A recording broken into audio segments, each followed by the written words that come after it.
नमस्कार दर्शक बंधु मु प्रवीण आपण मानक स्वागतम जनाउछि अनुचिंता वाल प्रवीण यूट्यूब चैनल को।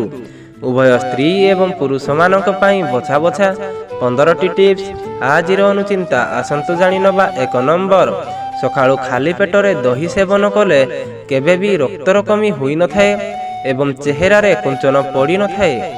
2 नंबर, शिमला लंकार तरकारी रे जरूर सेवन करंतु, एहा कैंसर रु बंचाई थाए एवं हृदय को सुस्थ रखी थाए।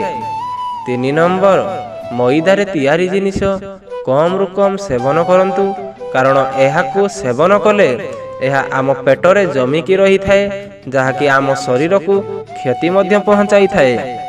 4 नंबर, जो स्त्री लोकंक मुहर रेखा सुखिला से माने नासापति सेवन करिबा कथा। तो दर्शक बंधु माने आपण माने वीडियोटी को गुटे लाइक करिकी चैनल टी को सब्सक्राइब कर दियंतु एवं कमेंट बॉक्स रे निश्चिंत भावे जय जगन्नाथ लिखंतु।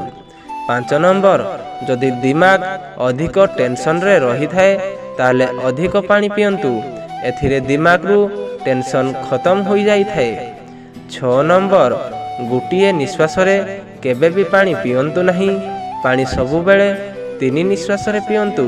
तो दर्शक बंधु माने आपण माने भी भूल रे गुटिए निश्वास रे पानी पियंतु नहीं, यह आपण को स्वास्थ्य पाई क्षतिकारक होई थाए।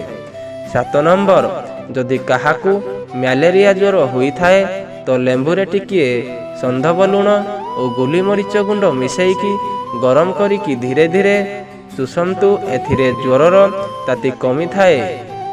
8 नंबर, प्रतिदिन सकाळु उठी चुटी कुंडाइबा द्वारा चुटी मजबूत होई थाए एवं काठ पानिया रे चुटी कुंडाइबा सबुठारु भलो होई थाए।